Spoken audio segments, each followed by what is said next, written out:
voice rough. I wasn't trying to. I know. She cut him off, but not unkindly.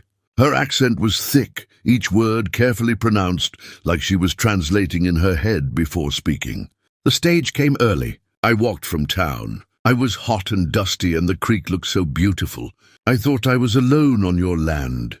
She wrung water from her long blonde braid, the motion revealing the strength in her arms. Thomas had never seen a woman with shoulders like that, with hands that looked capable of real work. His late wife, Catherine, had been delicate, small-boned, the kind of woman who needed help opening jar lids. Astrid was the opposite of delicate. I should have called out, Thomas said. Should have made noise so you'd hear me coming. This is my fault, not yours. Fault doesn't matter now. Astrid's jaw was set, determined. What matters is what happens next. In my village in Sweden, this would bring shame on my whole family. My father would challenge you to fight or force you to wed me. Here I have no father, no family, only my word and God's law. Her voice cracked on the last words, and Thomas saw past the fierce exterior to the fear underneath. She was terrified. Terrified he'd refuse. Terrified she'd traveled 2,000 miles just to be rejected again. How long have you been traveling? He asked, stalling, trying to think through the chaos in his head. 16 days. Train from New York, stage from Denver.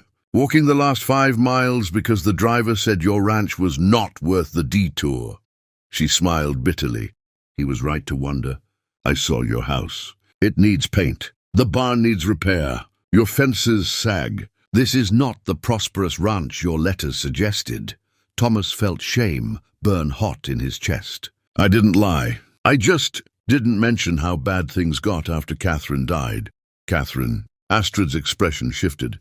Your wife? 3 years ago. Fever took her in 2 days. After that, I couldn't seem to care about paint or fences or anything except making it through each day without falling apart completely. The confession hung between them. Thomas hadn't meant to say it, hadn't told anyone how hollow he'd been since Catherine's death. But something about this strange woman demanding marriage made honesty feel necessary. Astrid's fierce expression softened. You loved her very much. I did. I do. I don't know how to stop. Good. Astrid waded closer until only a few feet separated them. A man who can love that deeply is a man worth marrying, even if he's marrying me only because honor demands it. That's not... Thomas stopped. Wasn't it? Wasn't he agreeing because of honor? Or was there more to it? He thought about her letters. 3 months of correspondence that had started formal and slowly became personal. She'd written about growing up in Sweden, about losing her mother young, about her father's farm and the hard winters and the way the northern lights danced green across winter skies. She'd written about coming to America with dreams of something better and finding only rejection.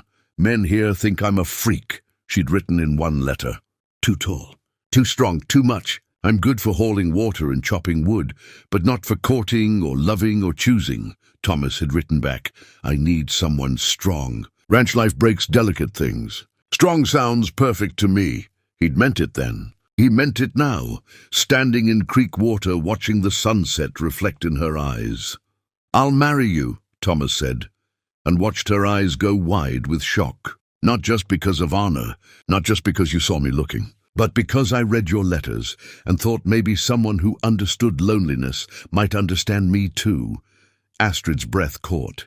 You want to marry me? I agreed to it 3 months ago when the matchmaker sent your information. I just thought we'd have more time before this. He gestured at the creek, at her wet clothes, at the impossible situation. But yes, I want to marry you, Astrid Henriksen. She didn't smile. Didn't throw herself into his arms like women did in dime novels. Instead, she studied his face like she was trying to read truth in his features. You're saying this because you feel trapped. I'm saying this because I feel hopeful for the first time in 3 years. You don't know me. Not really. Letters aren't the same as living with someone day after day. Then we'll learn together. Isn't that what marriage is? Astrid wrapped her arms around herself, suddenly looking younger than her 28 years. I need you to understand something, Thomas. I'm not easy to live with. I'm loud. I have opinions. I can't cook the American way, only Swedish food. I take up space. I break things because I forget my own strength. Men have called me unnatural. Men are idiots, Thomas said flatly, and was rewarded with the ghost of a smile on her lips. I snore, she continued. I have nightmares. Sometimes I wake up crying and I don't know why. I'm damaged, Thomas. Just like you. Maybe more. He set down his bucket and waded closer, stopping just short of touching her. Astrid, listen to me. I'm 38 years old. My wife died and I couldn't save her. This ranch is barely surviving. I have nightmares too. I talk to Catherine's grave like she can hear me. I burn dinner half the time and eat cold beans the other half. I'm not looking for perfect. I'm looking for real. Real is messy, I know. But maybe messy is better than being alone. The words settled between them like a promise. Astrid searched his face one more time, then nodded slowly. Okay, we marry. Tomorrow, if the pastor will agree. But Thomas... She touched his chest, right over his heart, her palm warm through his shirt. I need to know something first. When you looked at me just now, rising from the creek, what did you see? He could have lied. Could have said something polite and meaningless. But her eyes demanded truth. I saw the most beautiful woman I've ever seen in my life, Thomas said quietly. And I was terrified. You'd take one look at my failing ranch and my grieving heart and get back on that stage to somewhere better. Astrid's eyes filled with tears. You think I'm beautiful? God, yes. You're magnificent, she laughed, sudden and bright, and the sound chased away 3 years of silence from his creak. Men have called me many things. Magnificent was never one of them. Then they were blind fools. Maybe we're both fools. Getting married because of an accident. Or maybe we're both lucky. Thomas finally let himself smile. Either way, we'll find out together. Astrid held out her hand. Not for him to kiss like a gentleman, but for a firm handshake like equals. Thomas took it, feeling calluses that matched his own, feeling strength that didn't threaten him, but completed him somehow. Tomorrow, then, Astrid said, we become husband and wife. Tomorrow, Thomas agreed, and knew that everything had just changed forever. The walk back to the ranch house felt longer than it should have. Thomas carried his bucket, now forgotten and empty. Astrid walked beside him, her dress leaving wet footprints in the dust, her braid dripping water down her back. Neither spoke. The silence wasn't uncomfortable exactly, but it was heavy with everything unspoken. The sun was setting properly now, painting the sky in shades of pink and orange that Catherine used to say looked like God was showing off. Thomas pushed the thought away. He couldn't compare them. Wouldn't be fair to either woman. Your ranch is smaller than I imagined, Astrid said finally, her voice neutral. Thomas looked at his property through her eyes and felt shame curl in his stomach. The house needed more than paint. It needed new boards on the porch, new shingles on the roof, windows that closed properly. The barn leaned slightly to the left. Fences sagged between posts. Weeds grew tall around the well. It was beautiful once, he said quietly. Catherine kept flowers in boxes under every window. She sewed curtains. She made it feel like a home instead of just a building. And after she died, you let it fall apart. It wasn't a question. Thomas nodded anyway. I kept the animals alive, kept myself alive. That was about all I could manage. Astrid stopped walking and turned to face him. In the fading light, her wet hair looked like spun gold. I'm not her, Thomas. I can't make this place what she made it. I'm not asking you to, but you'll compare. You won't mean to, but you will. Every meal that's not quite right. Every corner that's not quite clean. Every moment when I'm not quite her. Her voice was steady, but her eyes were bright with unshed tears. I've spent my whole life being not quite what people wanted. I won't do it again. Not even for a husband. Thomas set down his bucket and faced her fully. You're right. I will compare, because that's what humans do when they've lost something precious. But Astrid, he stepped closer, close enough to see the freckles across her nose, I won't be wishing you were her. I'll be grateful you're you. You don't know that yet, no, but I'm willing to find out. Are you? She studied him for a long moment. Then she reached out and touched his face. Her palm rough with calluses, her touch gentle despite her size. You have kind eyes. I noticed that in the photograph you sent. I thought maybe a man with kind eyes wouldn't flinch when he saw how big I am. I didn't flinch. No, you stared, but not with disgust, with, she paused, searching for the word, with wonder, like I was something unexpected but not unwanted. That's exactly what you are. Astrid's smile was sad. We'll see. Tomorrow, when we speak vows. Then the day after, when the wonder wears off and reality sets in. Then the week after, when you realize what it means to be married to a woman who doesn't fit in chairs properly and breaks dishes because her hands are too strong. Then I'll build stronger chairs and buy cheaper dishes. She laughed despite herself, the sound surprising them both. You're very determined to make this sound simple. It is simple. You need a home. I need a partner. We're both lonely and tired of being alone. That's enough to start with, is it? Astrid's hand dropped from his face. What happens when starting isn't enough? When you want more than partnership? When you need... She trailed off, but Thomas understood what she wasn't saying. When I need a real wife, not just a housekeeper with a marriage certificate. She nodded, looking away. Thomas took a breath, choosing his words carefully. Astrid, I'm not going to lie and say I know what I'll feel in a month or a year. I loved Catherine deeply. Losing her nearly destroyed me. Part of me is still grieving, will probably always be grieving. But another part of me read your letters and felt something I thought was dead. Hope, interest, curiosity. About who you are and what your laugh sounds like and whether you take your coffee black or with cream. Black, she said softly. Very strong. Swedish style. See? I didn't know that. There's 1,000 things I don't know about you. And yes, that's terrifying. But it's also exciting in a way I haven't felt in 3 years. He moved closer still. I won't rush you. Won't demand things you're not ready to give. We'll take this as slow as you need. But I need you to believe that I'm not settling. I'm choosing. Astrid's eyes searched his face. What if I can't give you children? What if I'm barren? I'm 28 and never been married. Maybe there's a reason. Then we'll have a quiet house and more time for each other. What if I'm terrible at being a wife? Then we'll figure it out together. What if, her voice broke, what if you wake up one day and wish you'd said no? Thomas reached for her hand, the one that had shaken his so firmly by the creek, and held it gently. What if I wake up one day, and thank God I said yes? A tear slipped down Astrid's cheek. She didn't wipe it away. In Sweden we have a saying, Hopp är det sista som överger människan. Hope is the last thing to abandon a person. I had almost no hope left when I answered your advertisement. If this doesn't work, it will work. Maybe not perfectly, maybe not easily, but it will work, because we'll both be trying. She squeezed his hand, her strength evident but controlled. Tomorrow then, the pastor's house is in town. 3 miles. We can take the wagon at first light. What should I wear? I have 2 dresses. One is wet. The other is plain brown. Wear whatever makes you comfortable. You'll be beautiful regardless. Astrid made a sound that was half laugh, half sob. You keep saying that, beautiful. Don't you see what's wrong with me? Wrong with you. Thomas frowned. What's wrong is that someone convinced you that being strong and tall and capable is something to apologize for.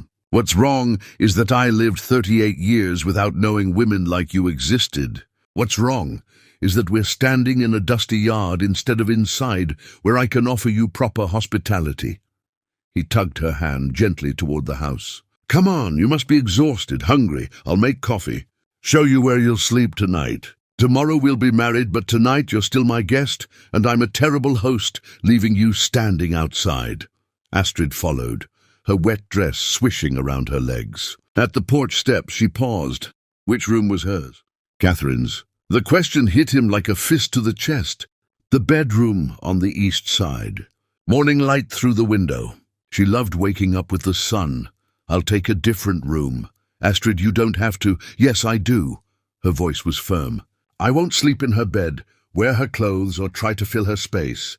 I'll make my own space. Understood? Thomas nodded, throat tight with emotion he couldn't name. Gratitude, maybe. Or relief that she understood without him having to explain. Inside, the house smelled like dust and loneliness. Thomas lit lamps, revealing the mess he'd stopped noticing. Dishes in the basin, newspapers on the table, boots by the door, a general air of neglect that made him wince. "I'll clean," he said quickly. "Tomorrow. After the wedding, we'll clean together." Astrid moved through the space, touching things gently. The back of a chair, the edge of the table, the cold stove. This was a happy home once. I can feel it. How? Little things. The way she hung her dish towels. See, the hook is at exactly the right height for someone small. The shelf with the good plates displayed, not hidden. The window over the sink positioned so she could watch the sunset while washing dishes. Astrid turned to face him. She made a life here. Loved it here. I can see it in every detail. Thomas had to look away, overwhelmed. I couldn't change anything after she died. Couldn't pack her things away or move furniture or even take down her curtains. It felt like erasing her. I won't erase her. Astrid crossed to where he stood and waited until he met her eyes. But I will add to what she built. My own touches, my own life. Is that acceptable? More than acceptable. It's what needs to happen. I just couldn't do it alone. You're not alone anymore. The words settled over him like a blanket. Not alone anymore. When was the last time that had been true? "Coffee," he said, needing to move, to do something with his hands. "Let me make coffee." And there's bread, probably stale but edible. Cheese from town. Some apples. I'll help. No, you're soaking wet and exhausted. Sit, please. Let me take care of you. Astrid looked like she might argue, then sank into a chair by the table. The chair creaked alarmingly under her weight, and she stood up immediately. "I'm too heavy. I'll break your furniture. The chair is old. The wood is weak. You're fine. I'm not fine. I'm 6 feet 3 inches and weigh more than most men.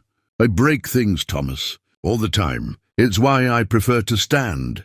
Thomas looked at this magnificent woman, trying to make herself smaller, and felt something fierce rise in his chest. He crossed to her and took both her hands. "Tomorrow, first thing after we're married, I'm building you a proper chair. Strong enough to hold you comfortably, with a cushion, and I'm building a bed frame that won't creak, and I'm raising the countertop 6 inches so you don't have to bend over. This is your home now, Astrid. It should fit you, not the other way around." Her eyes went wide. "You'd do that?" "I'd do anything to make you comfortable here, but the cost, worth it."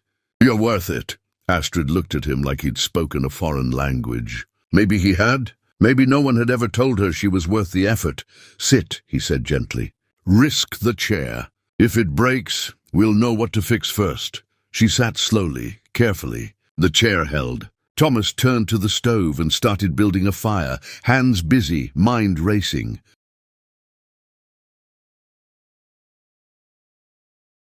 Tomorrow he'd marry a stranger. Tomorrow his life would change completely. Tomorrow he'd stand in front of God and community and promise forever to a woman he'd met an hour ago, and somehow, instead of terrified, he felt alive. The coffee was terrible. Thomas knew it even as he poured it into 2 mismatched cups, the liquid dark and bitter from sitting too long on the heat. But Astrid took her cup with both hands, inhaling the steam like it was the finest thing she'd ever been offered. "Strong," she said approvingly. "Like home." They sat across from each other at the small kitchen table, the lamp between them casting shadows that made the moment feel both intimate and strange. Thomas cut thick slices of bread, added cheese, pushed the plate toward her. She ate like someone who'd learned not to waste food, efficient and grateful. "Tell me about your ranch," Astrid said between bites. "The letters said cattle, but I see mostly land and very few animals." Thomas winced. "I had 40 head 3 years ago. Now I'm down to 15. Had to sell them off to pay debts after Catherine died. Doctor bills, funeral costs. Then a bad winter where I lost 5 to cold because I didn't have the strength to bring them all into shelter. 15 is enough to rebuild from, if I can keep them alive through another winter. If the bank doesn't foreclose, if a dozen other things don't go wrong." He rubbed his face, suddenly exhausted. "I'm being honest with you, Astrid. This ranch is barely surviving. I barely am. If you're expecting prosperity, I'm expecting work." She set down her coffee cup with a decisive thunk. Hard work, dawn to dark work. That's what frontier life is, yes? You think I don't know this? I think you deserve better than a failing ranch and a half-broken man. And I think you're feeling sorry for yourself when you should be planning. Her voice was firm but not unkind. Tomorrow we marry. The day after, we assess what needs doing first. Fences, barn, house, we prioritize. We work, we survive, then we build. Thomas stared at her. You make it sound simple. It is simple. Not easy, but simple. You've been alone, so everything feels impossible. Now there's two of us. Two is always better than one. What if two isn't enough? Then we find help. Hire hands when we can afford it. Trade work with neighbors. Ask for advice from people who know more than we do. She leaned forward. Thomas, in Sweden, my family had nothing. We survived on fish and potatoes and will. My father would say, Astrid, you're strong like the mountains. Mountains don't crumble when storms come. They stand, so I stand. That's what I know how to do. Something in her words pierced through the fog of grief and exhaustion Thomas had been living in. You really believe we can save this place? I believe we can try. And trying is better than waiting to fail. He wanted to kiss her. The urge came sudden and fierce, surprising him. Not because she was beautiful, though she was, but because she was hope incarnate, sitting in his broken kitchen, believing in possibilities he'd stopped seeing. But he couldn't. Not yet. Not when everything between them was so new and fragile. The bedroom, he said instead, standing. Let me show you where you'll sleep tonight. Astrid followed him through the small house. He'd cleaned the spare room last week in preparation for her arrival. Though cleaned was generous. He'd swept the floor and put fresh sheets on the narrow bed and opened the window to air out the mustiness. Now, standing in the doorway with her, he saw how inadequate it was. The bed was too short for her height. The ceiling sloped low on one side, where the roof needed repair. Water stains marked the wallpaper. A single small dresser stood against the wall, one drawer missing its pull. I know it's not much, he started. It's mine. Astrid moved past him into the space, touching the quilt on the bed with something like reverence.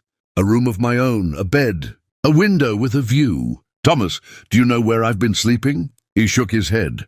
Boarding houses where 6 women share one room. Church basements when I couldn't afford boarding houses. Barns twice when I couldn't afford either. A room of my own is luxury. She turned to face him, and in the lamplight she looked younger, vulnerable. Thank you for making this ready for me. For trying. Your feet will hang off the end of the bed, then I'll sleep diagonal. I'm used to adjusting. I'll build you a longer bed. After the chair. After we fix the barn. After... He stopped, realizing he was making lists of ways to care for her, this woman he'd known for 2 hours. After we're married, Astrid finished softly. After we're sure this is real and lasting. I understand, Thomas. You're protecting yourself, protecting your heart. So am I. Is that what we're doing? Isn't it? She sat on the bed and it creaked but held. We're both afraid. You're afraid I'll leave like Catherine did, even though death isn't leaving. I'm afraid you'll wake up and realize you made a terrible mistake, marrying a giant Swedish woman who breaks things and snores. You already told me you snore. I'm prepared, she smiled slightly. And I already know you grieve. We've shown each other our broken pieces. That's more honesty than most couples have on their wedding day. Thomas leaned against the doorframe, suddenly unwilling to leave her alone. What time do you usually wake? Dawn, before dawn in summer. I like morning light. Me too. Catherine hated it. Wanted to sleep until the sun was fully up. We compromised, but I always missed those early hours. Then we'll watch sunrises together. After we're married? After, he agreed. The word hung between them, heavy with promise and uncertainty. After the wedding. After the vows. After they stopped being strangers and became something else entirely. I should let you rest, Thomas said, though his feet didn't move. Big day tomorrow. The biggest. Astrid looked down at her hands, those strong, capable hands that had shaken his so firmly by the creek. Thomas, may I ask something personal? Of course. Tomorrow night. After we're married. Will you expect... She paused, searching for delicate words. Will you expect me to be a wife in every way? The question should have embarrassed him. Instead, it made his heart ache with tenderness. "No, not until you're ready. Not until we both are. The vows make us legally married, but the rest, that's built over time." Relief flooded her expression. "Good, that's good. I'm not saying never, just not immediately. Is that acceptable?" "More than acceptable. Astrid, I'm not marrying you to get a woman in my bed. I'm marrying you because I think maybe two broken people can help each other become whole again. However long that takes." She stood and crossed to where he leaned in the doorway. This close, he had to tilt his head back slightly to meet her eyes. She was taller than him by several inches, and instead of feeling diminished, he felt matched, like they fit in ways that had nothing to do with physical size. In Sweden, we have another saying, Astrid said quietly. "Kärlek övervinner allt. Love conquers all." But I think that's wrong. Love doesn't conquer, it endures. It survives. It finds a way. Is that what we're doing? Finding a way? I hope so. Because I'm very tired of being alone, Thomas. And you seem tired of it too. I am. So tired. She reached up and touched his face again, that same gentle touch despite her strength. "Then we'll rest together. Not alone anymore, yes?" "Yes. Good night, Thomas. Thank you for saying yes by the creek. Thank you for being kind. Thank you for making me feel less like a mistake. You're not a mistake. You're a miracle." She smiled, sad and hopeful all at once. "Ask me again in a month, after you've lived with me and seen all the ways I'm difficult. Then we'll see if you still think miracle or if you think disaster. I'll think miracle. We'll see." Thomas forced himself to step back, to leave her alone, even though part of him wanted to stay and talk until sunrise. "Sleep well, Astrid. Tomorrow changes everything." "Tomorrow changes everything," she echoed. He closed her door gently and stood in the hallway, listening to the sounds of her moving around the small room. The creak of floorboards, the rustle of fabric as she changed, the soft thump of her boots being removed. Ordinary sounds, domestic sounds, sounds his house hadn't held in 3 years. Thomas walked to his own room, Catherine's room, their room, the room he'd barely been able to sleep in since she died. Tonight it felt different. Less like a shrine and more like just a room. Maybe because tomorrow it would truly become his alone, not shared with a ghost. He lay in bed staring at the ceiling, knowing sleep wouldn't come easy. His mind raced with everything that needed doing. The wedding in the morning, the work after, the slow, careful building of trust with a woman who was still essentially a stranger, but underneath the anxiety was something else. Something that felt almost like excitement, like possibility, like maybe the future wasn't just about surviving, but about actually living again. Through the thin walls, he heard Astrid moving in her room. Then nothing. Then so quiet he almost missed it, the sound of crying. Thomas sat up, torn. Should he go to her? Leave her alone? Knock and ask if she was all right. Before he could decide, the crying stopped. He heard her voice, muffled, but clear enough to make out words. She was praying in Swedish, the cadence familiar, even though he didn't understand the language. Catherine used to pray at bedtime too. The memory didn't hurt the way it usually did. Tonight it felt like a connection across time. Two women, different in every way, both seeking comfort in faith. Thomas lay back down and added his own prayer, simple and honest. "God, I have no idea what I'm doing. Help me not to hurt her. Help me to be worthy of the trust she's placing in me. And if it's not too much to ask, help me to be happy again." Outside his window, stars filled the Montana sky. Somewhere in the house, Astrid was settling into sleep in a bed too short for her frame. Tomorrow they'd stand before a pastor and promise forever, and Thomas Whitmore, widower and failed rancher, discovered he was actually looking forward to it. Morning arrived cold and clear. The kind of Montana dawn that hurt to look at because the sky was so blue it didn't seem real. Thomas woke before sunrise, nerves jangling in his stomach like coins in a tin cup. Today he was getting married, again, to a woman he'd met yesterday. A woman currently sleeping in the room down the hall. He dressed in his only good suit, the one he'd worn to Catherine's funeral, and hadn't touched since. It smelled like cedar and regret. His hands shook while buttoning the shirt.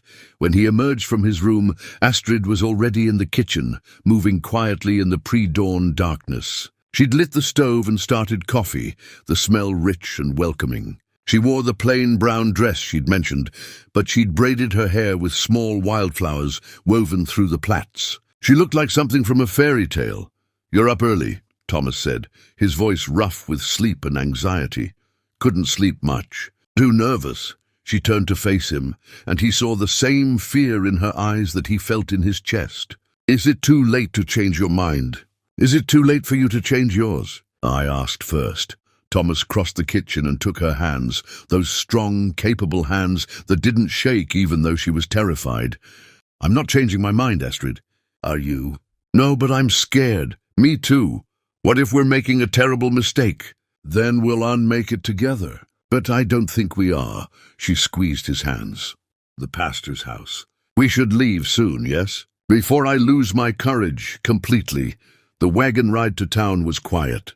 Astrid sat beside him on the bench seat, her hands folded in her lap, her eyes fixed on the horizon. Thomas drove, hyper-aware of her presence beside him, the way she took up space without apology, the way the morning light caught gold in her hair. "Tell me something true," Astrid said suddenly. "Something you haven't told anyone else." Thomas thought about deflecting, giving some safe answer. But today demanded honesty. "I'm terrified of forgetting Catherine's face. Sometimes I look at her photograph and can't remember if that's really how she looked, or if I'm just remembering the photograph. It's like she's disappearing piece by piece and I can't stop it." Astrid was quiet for a long moment. "Then my father sold me, before I came to America. He owed gambling debts and sold me to a man who wanted a strong wife to work his farm. I ran away the night before the wedding. That's why I came here. Not just for opportunity, for freedom." Thomas felt rage and sorrow twist in his chest. "I'm sorry. Don't be sorry. Be different from him. Be a man who chooses instead of owns. That's all I ask. I can do that. Then we'll be fine." The pastor's house was small and white, with a garden his wife tended. They'd known Thomas since he was a boy, had married him and Catherine 9 years ago, had buried Catherine 3 years later. Pastor Michaels opened the door with surprise, clear on his weathered face. "Thomas Whitmore, wasn't expecting to see you this morning. I need you to marry me. Today. Now, if possible." The pastor's eyes moved to Astrid, standing beside him. Taking in her height, her foreign features, the way she held herself with dignity, despite obvious nerves. "And who is this lovely woman?" "Astrid Henriksen, my mail-order bride. She arrived yesterday." "Yesterday?" Mrs. Michaels appeared behind her husband, curiosity bright in her eyes. "And you're already marrying?" "Yes, ma'am." Thomas met her gaze steadily. "Circumstances require it. Will you witness for us?" The pastor and his wife exchanged a look that held an entire conversation. Finally, Pastor Michaels nodded. "Come in. Let me get